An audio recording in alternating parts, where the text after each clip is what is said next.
Welcome back. On my previous video, I went to install software and I wasn't able to install GIMP. It just didn't exist. So I looked through some documentation. I went to look at the package in Debian for GIMP, and I'm finding details for Buster, Bullseye, which is Debian 10, 11, 12, unstable, which I may make an unstable version at some point, and experimental.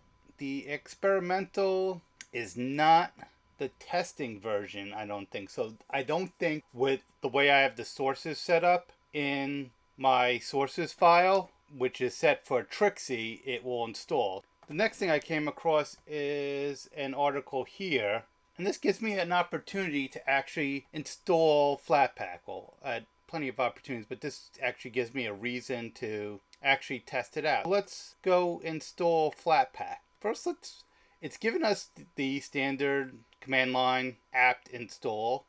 So we're just going to do,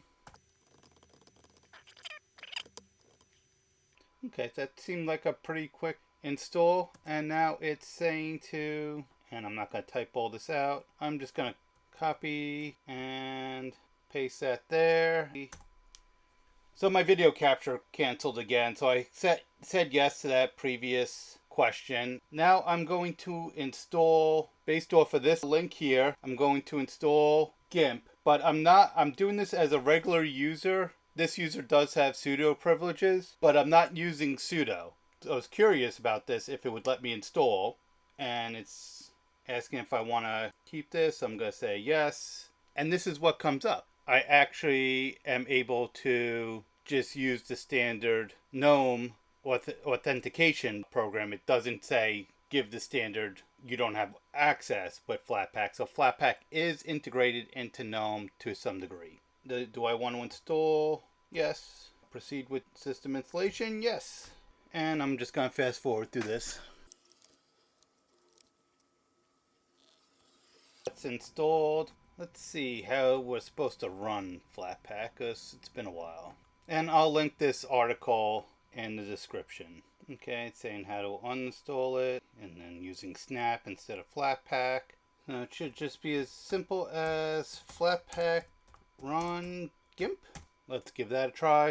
Okay, so it needs to be Flatpak run org.gimp.gimp. Okay, so let's run that. And Flatpak, it does have GIMP 2.1, I believe. It's a newer version, but this is fine for what I need to do. Does run. So again, I'll put this in the description. This article by Vidicite. Okay, so my next video is going to be getting some information off of my old hard drive, and I'll explain what happened with that in that video. Thank you for watching this video. You have a great day.